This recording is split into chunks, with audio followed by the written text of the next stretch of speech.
¿Qué tal, hermanos? Muy buenas noches. Me da mucho gusto que estés conectado. Recuerda que en esta ocasión vamos a estar estudiando el libro de Segunda de Reyes en su capítulo número 22 y vamos a ver lo que es la vida del rey Josías, que a su tierna edad de 8 años empieza a gobernar y empieza a hacer las cosas de una manera adecuada. Realmente la vida del hombre se ve transformada por la palabra de Dios. Esto es algo que es innegable. Cuando nosotros permitimos que la palabra de Dios entre en nuestro corazón, esta logra cambios realmente grandiosos.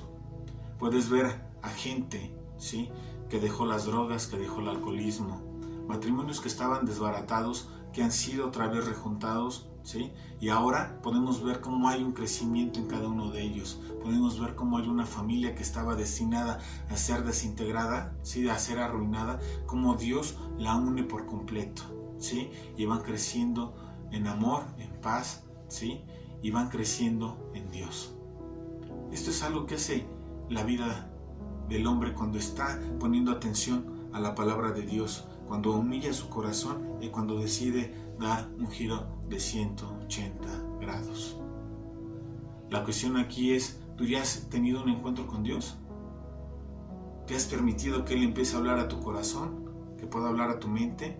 ¿Que tu vida sea transformada? Porque esto es lo que hizo la palabra de Dios en Josías. Y vamos a empezar leyendo los 2 primeros versos que nos dice: Cuando Josías comenzó a reinar era de 8 años y reinó en Jerusalén 31 años.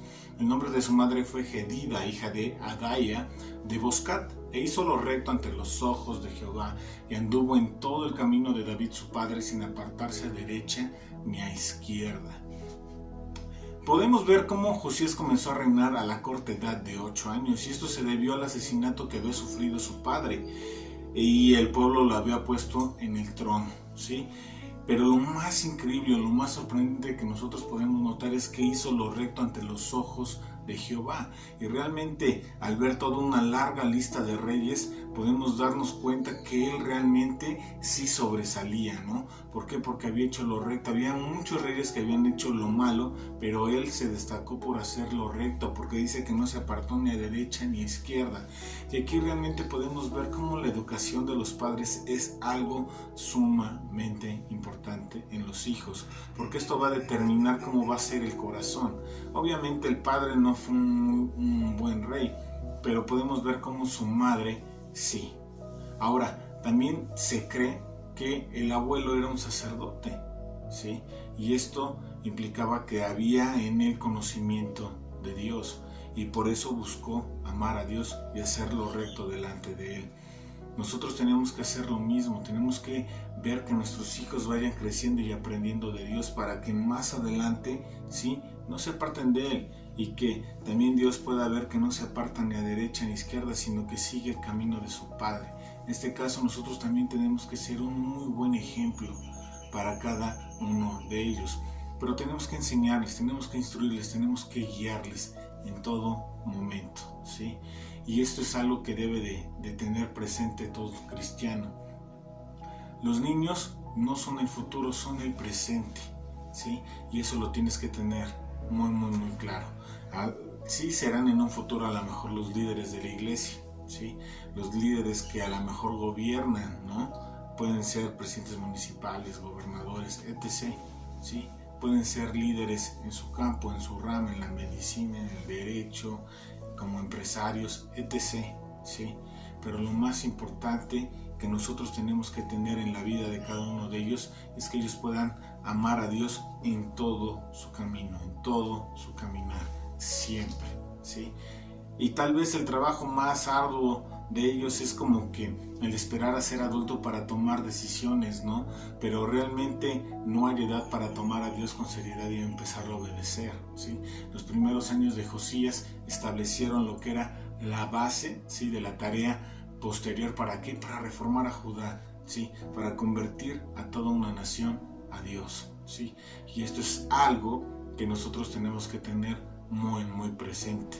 Continuamos con los versos 3 en adelante y nos dice: a los 18 años el rey Josías envió al rey Asafán, su hijo de Azalía, hijo de Mesulam, escriba, a la casa de Jehová, diciendo: ve al sumo sacerdote Hilcías y dile que recoja el dinero que han traído a la casa de Jehová, que han recogido del pueblo los guardianes de la puerta, y que lo pongan en manos de los que hacen la obra, que tienen a su cargo el arreglo de la casa de Jehová, y que lo entreguen a los que hacen la obra de la casa de Jehová, para reparar las grietas de la casa, a los carpinteros, maestros y albañiles, para comprar madera y piedra de cantería para reparar la casa, y que no se les tome cuenta del dinero cuyo manejo se les confiere, porque ellos proceden ¿qué? Con honradez, ¿sí? Y aquí podemos ver cómo este Josías se estaba juntando con las personas indicadas. Safán nos dice que era un escriba, pero estaba actuando realmente como un secretario de gobierno, ¿sí? Un fiel, ¿sí?, al reinado de Josías. De hecho, la fe de Safán nosotros la podemos ver, por ejemplo, en los nombres que le puso a su hijo. Tuvo un hijo que se llama Jicam, ¿sí?, que es mi hermano se ha levantado. Gemarías, el Señor lo ha logrado. Elasa, Dios ha hecho. Hazanías, el Señor escucha, ¿sí? La fe de Safán se ve en las vidas de sus hijos. Podemos ver cómo Alicán va a acompañar más adelante en una misión, ¿no?, con la profetisa Hulda, y luego se convirtió en el protector del profeta Jeremías, ¿sí?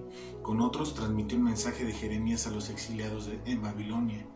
Gemarías resistió a los destructivos intentos en contra de los escritos de Jeremías, pero tristemente Hazanías no poseía la fe de su padre, ¿sí? Él cayó en idolatría, y esto es algo que es muy, muy triste. Y esto también nos lleva a pensar que muchas veces nosotros como padres, sí, podemos aportar las herramientas necesarias para que los hijos tengan una fe en Dios, pero va a llegar el momento en que ellos van a decidir qué hacer, ¿sí? Nosotros les vamos a dar las herramientas, ¿sí? Nosotros les vamos a acercar a Dios, nosotros les vamos a instruir y a guiar, y siempre tenemos que hacerlo, ¿sí? Pero ellos van a tomar sus decisiones. Por eso es muy importante, ¿sí?, que cuando son también jóvenes nosotros les pongamos el pie y decirles: lo que estás haciendo está mal, no lo hagas, no le agrada a Dios, estás equivocado, estás errando, cambia tu actitud, arrepiéntete, cambia tu manera de actuar. Nosotros tenemos que ser esa voz en la vida de ellos, de decirles: lo que estás haciendo está mal, no lo hagas. ¿A fin de qué? De que ellos encuentren contentamiento en su caminar diario en Dios. Pero si tú como padre rehusas amarlo, ¿sí?, porque el amar es instruir, es guiar y es cuidar, ¿sí?, pues entonces ya no es algo que sea bueno para la vida de él. No rehusemos amar a nuestros hijos, ¿sí? Es que ya me cansé, ya cuánto tiempo le he dicho. Bueno, pues tenemos que reaccionar, tenemos que actuar y tenemos que hacer. Permitamos, ¿sí?, que Dios sea visible en la vida de cada uno de ellos. Y podemos ver cómo Safán siempre fue un hombre de fe y cómo actuó, ¿no? Y dice que Josías, el rey, se propuso que en su corazón arreglar la casa de Dios.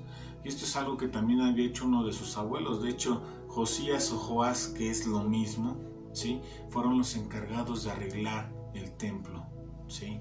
Y esto es algo que es sobresaliente, ¿no? Tuvieron guías adecuados ambos y pudieron hacer lo correcto ante los ojos de Dios. Ahora bien, algo que tenemos que resaltar también aquí es que la actitud de él de arreglar la casa de Dios era algo genuino, ¿no?, y que tenía en su corazón. ¿Por qué? Porque deseaba, ¿sí?, que las personas que entraran ahí pudieran tener un encuentro con Dios. Nosotros también tenemos que ser de esas personas dispuestas a querer arreglar la casa de Dios. En ocasiones se nos llama limpiatón, ¿sí?, y nuestro corazón tiene que estar dispuesto a ir y hacer las cosas. Y esto es algo que es bueno para la vida de cada uno, ¿sí?, de nosotros, pero también de todos aquellos que ingresan a la casa de Dios. Busquemos cuidar las cosas, ¿sí? A mí me ha encantado ver cómo cuando necesitábamos sillas, la gente alzó la mano para decir: yo traigo 3 sillas, 5 sillas, 4 sillas, cada quien como propuso, ¿sí?, en su corazón llevar a la casa de Dios. Y esto es algo que es bueno. Faltaban mesas también, hubo gente que compró mesas y las llevó. Tengamos en nuestro corazón ese deseo de servir a Dios también con nuestros bienes, con nuestro dinero. ¿Sí? Esto es algo que estaba pasando y algo que hicieron. Entonces, también nosotros busquemos hacer las cosas de una manera ordenada, correcta y agradable a Dios. Sigamos leyendo. Verso 8 nos dice: entonces dijo el sumo sacerdote Hilcías al escriba Safán: he hallado el libro de la ley en la casa de Jehová. E Hilcías dio el libro a Safán y lo leyó. Viniendo luego el escriba Safán al rey, dio cuenta al rey y dijo: tus siervos han recogido el dinero que se halló en el templo y lo han entregado en poder de los que hacen la obra, que tienen a su cargo el arreglo de la casa de Jehová. Asimismo, el escriba Safán declaró al rey diciendo: el sacerdote Hilcías me ha dado un libro. Y lo leyó Safán delante del rey, y cuando el rey hubo oído las palabras del libro de la ley, rasgó sus vestidos. Y te das cuenta, dice: he hallado el libro de la ley en la casa de Jehová, ¿sí? Y es como si fuese un gran acontecimiento, y realmente lo era, porque la palabra de Dios había sido descuidada en esos días, y esto fue algo que era digno de mención. Es como si dijéramos que habían encontrado la Biblia, ¿no? Que estaba ahí arrumbada y empolvada, y muchas veces esas son las condiciones de las Biblias de las personas, ¿no? Muchas veces en la semana no se abre la Biblia y se lee, ¿no? ¿Cómo te puedes dar cuenta de que una persona lee su Biblia? ¿Sí? Porque se encuentra rayada, ¿sí? Hace sus anotaciones al margen, ¿sí? Porque la pasta a lo mejor ya no se encuentra en las mejores condiciones, ¿sí? Cuando te das cuenta que una persona lee su Biblia, ¿sí? Muchas veces nosotros decimos: bueno, es la palabra de Dios, y la tenemos ahí alzada y arrumbada, pero esto no es algo que deba de pasar. Tenemos que hacer lo que este Safán. Hilcías se dio cuenta que tenían ahí el libro de la ley, se lo dio a Safán. ¿Para qué? Para que el rey lo leyera, ¿sí? ¿Y cuál fue la actitud de Safán? El de leerlo, ¿sí? Él primero agarró, leyó el libro, lo entendió y lo comprendió, y dijo: esto es algo que le tengo que mencionar al rey. Y después de haber dado su reporte acerca de cómo se habían hecho las cosas de acuerdo a los deberes que el rey le había mandado, le da a conocer que el libro de la ley estaba ahí. Y el libro de la ley era algo muy importante. Recuerdas que todo rey tenía que tener una copia del libro de la ley, y cada 7 años tenía que hacer una lectura pública para que el pueblo no se olvidara de esta. Pero en esos momentos había un descuido total. Tenían arrumbada la palabra de Dios, no estaba allí empolvada, guardada. Pero nosotros tenemos que entender que la palabra de Dios es para leerla, para instruirnos, para ponerla en práctica en nuestra vida. Cuando Safán se da cuenta de lo que tiene en sus manos es un gran tesoro, no dudó en llevársela al rey, y el rey le dijo que se la leyera. Y el rey, cuando hubo escuchado las palabras del libro de la ley, dice que rasgó sus vestidos, ¿sí? Y esta era una señal de que él había entendido y había comprendido. Y es que hay que tener algo bien en claro: cuando nosotros no simplemente oímos la palabra de Dios, sino la escuchamos, esta tiene poder en nuestra vida y nos transforma y nos guía a que nosotros tengamos que cambiar nuestro mal camino si es que estamos obrando mal. Y aunque Josías había obrado de una manera adecuada, de una manera correcta, sabía que sus antepasados no lo habían hecho de una forma correcta y que eso iba a traer consecuencias, ¿no? Él se daba cuenta del estado en que se encontraba Judá, cómo había caído en muchas cosas que eran abominación, había caído en idolatría, y ahora había que hacer un cambio. Por eso es que él empieza a actuar. Y sigamos leyendo los versos siguientes. Luego el rey dio orden al sacerdote Hilcías, a Ahicam, hijo de Safán, a Acbor, hijo de Micaías, al escriba Safán y a Asaías, siervo del rey, diciendo: id y preguntar a Jehová por mí, por el pueblo y por todo Judá, acerca de las palabras de este libro que se ha hallado, porque grande es la ira de Jehová que se ha encendido contra nosotros, por cuanto nuestros padres no escucharon las palabras de este libro, para hacer conforme a todo lo que nos fue escrito. Entonces fueron al sacerdote Hilcías y a Ahicam, Acbor, Safán y Asaías, a la profetisa Hulda, mujer de Salum, hijo de Tikva, hijo de Jarjas, guarda de las vestiduras, la cual moraba en Jerusalén, en la segunda parte de la ciudad, y hablaron con ella, y ella les dijo: así ha dicho Jehová, el Dios de Israel: decid al varón que os envió a mí. ¿Te das cuenta? La palabra de Dios penetró en la vida de Josías, ¿sí? Aquí la primera pregunta que nosotros podríamos hacer: ¿cómo es que está la palabra de Dios llegando a nuestra vida? ¿Realmente tiene un impacto a nuestro corazón, ¿sí? A nuestra mente?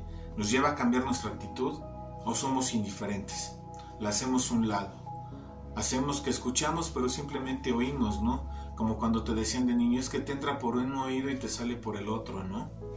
¿Qué es lo que está pasando? ¿Hay un cambio real?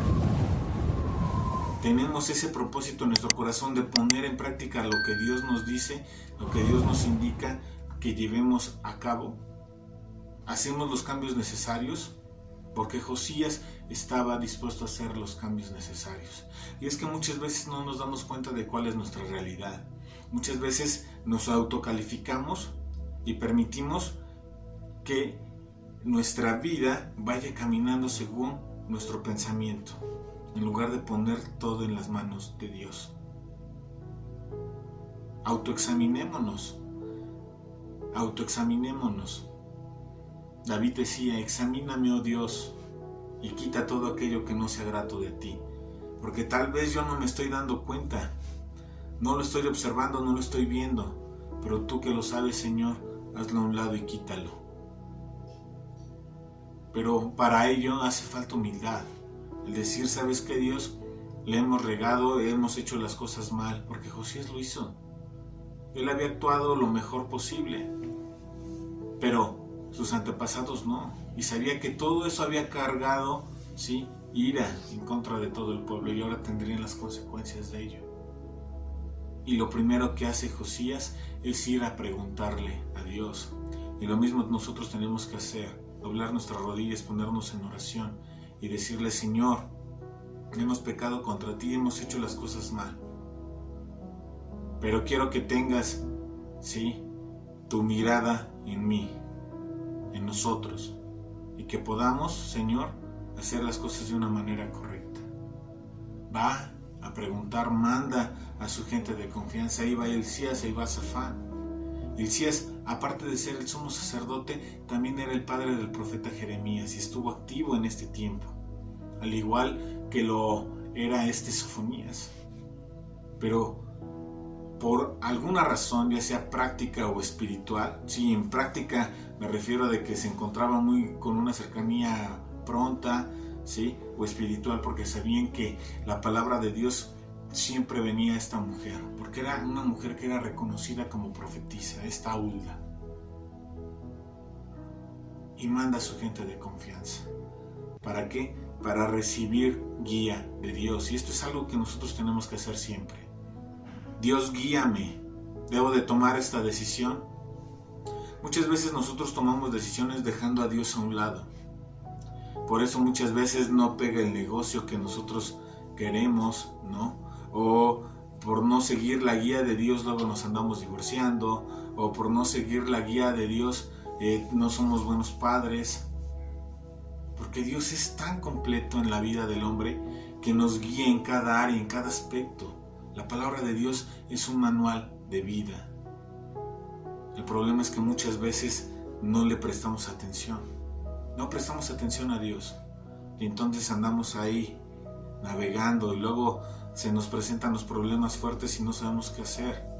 Pero si nosotros estuviéramos de manera activa estudiando una y otra vez la palabra de Dios, sabríamos cómo tenemos que actuar. Y tendríamos fe y esperar en Dios aún en los momentos difíciles. Así que prestemos mucha atención, sigamos con el verso 16. Así dijo Jehová: he aquí yo traigo sobre este lugar y sobre los que en él moran todo el mal de que habla este libro que ha leído el rey de Judá, por cuanto me dejaron a mí y quemaron incienso a dioses ajenos, provocándome a ira con toda la obra de sus manos. Mi ira se ha encendido contra este lugar y no se apagará. Mas al rey de Judá que os ha enviado para que preguntéis a Jehová, diréis así: así ha dicho Jehová, el Dios de Israel, por cuanto oíste las palabras del libro, y tu corazón se enterneció, y te humillaste delante de Jehová, cuando oíste lo que yo he pronunciado contra este lugar y contra sus moradores, que vendrán a ser asolados y malditos, y rasgaste tus vestidos y lloraste en mi presencia, también yo te he oído, dice Jehová. Por tanto, he aquí yo te recogeré con tus padres, y serás llevado a tu sepulcro en paz, y no verán tus ojos todo el mal que yo traigo sobre este lugar. Y ellos dieron al rey la respuesta. ¿Y sabes qué es lo que pasa? Dios le menciona: aquí yo traigo sobre este lugar y sobre los que en él moran todo el mal. Dios fue totalmente consistente, fue totalmente fiel a lo que él habla. ¿Por qué? Porque realmente él es un Dios de amor, pero también es un Dios que es justo y le da a cada uno como corresponde, ¿sí? Josías sabía que Judá sí merecía juicio y que el juicio ciertamente iba a venir sobre Judá. Y sus líderes habían andado en contra de Jehová por muchísimo tiempo. No se arrepentían genuinamente, como para evitar el juicio que iba a venir. Y les dice: ¿sabes qué? Va a acontecer todo lo que este libro habla. ¿Por qué? Porque la palabra de Dios es verdadera, es digna de confianza. Y esto es algo que nosotros tenemos que tener claro. La historia secular lo avala. Podemos ver muchos registros, como ya lo hemos visto en este mismo libro de Reyes. Pero hay muchos más. La misma historia avala a Jesucristo.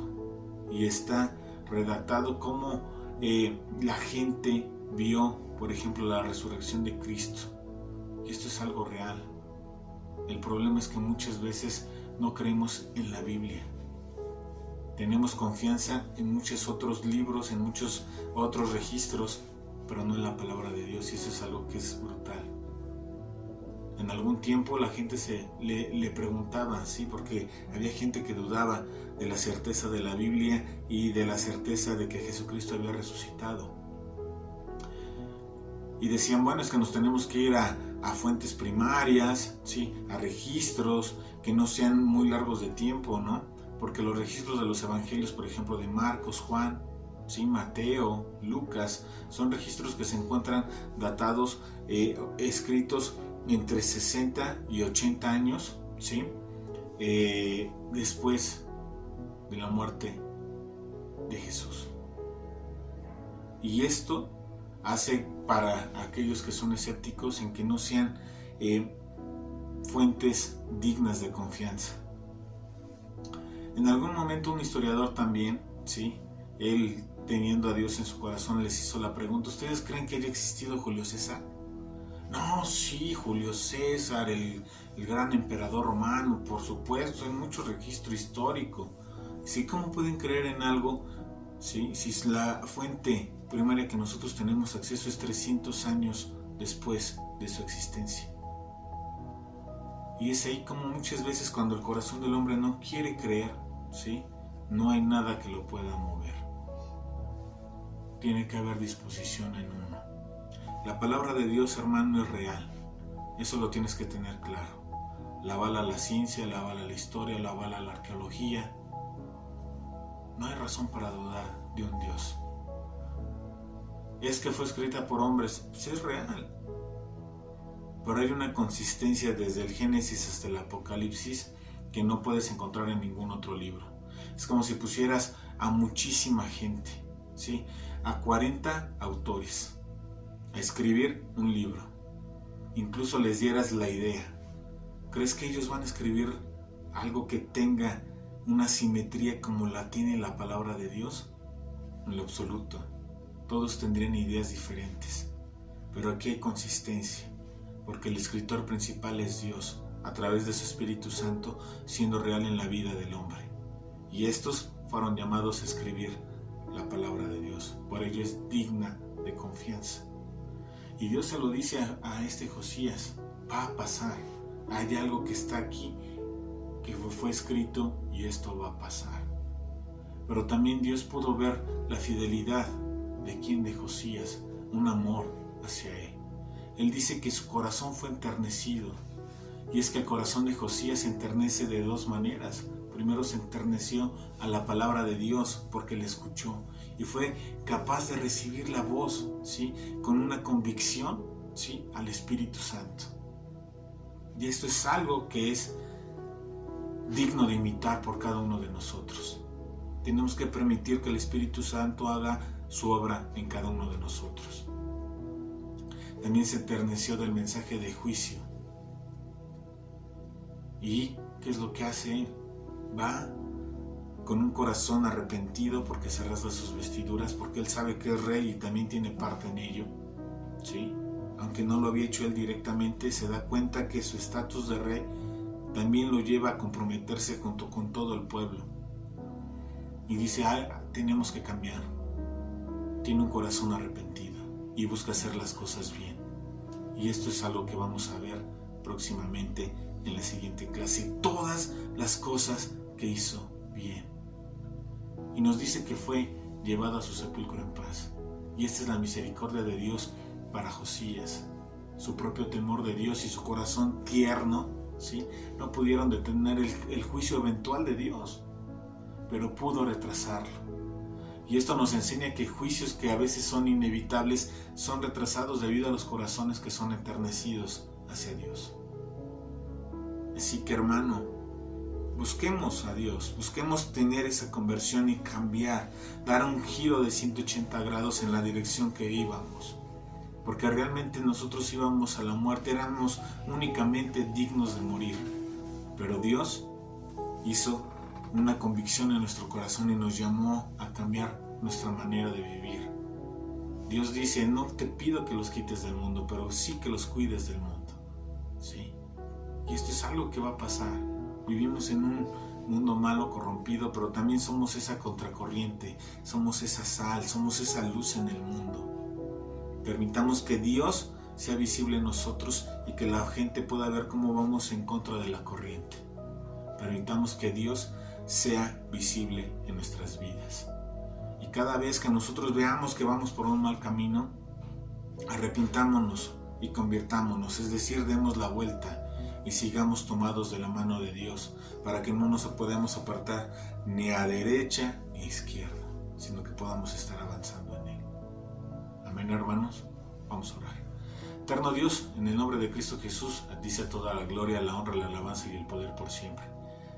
Permite que tu palabra ingrese en nuestro corazón, Señor hermoso, que ingrese en nuestra mente, Señor, pero sobre todo que la pongamos en práctica, bendito Padre. Permite, Señor hermoso, que nosotros seamos inmersos en tu realidad, Señor, en el cual tú nos vas tomando de la mano, en la cual tú nos vas instruyendo, en la cual tú nos vas guiando, Señor, porque reconocemos que tú siempre quieres lo mejor para nosotros. Haz que nuestro corazón sea tierno hacia ti, Señor hermoso, y que tengamos nosotros ese corazón, Señor hermoso, fértil, Señor, en donde tu palabra pueda dar fruto en nuestra vida. En Cristo Jesús te pedimos todo esto, Señor amado. Amén.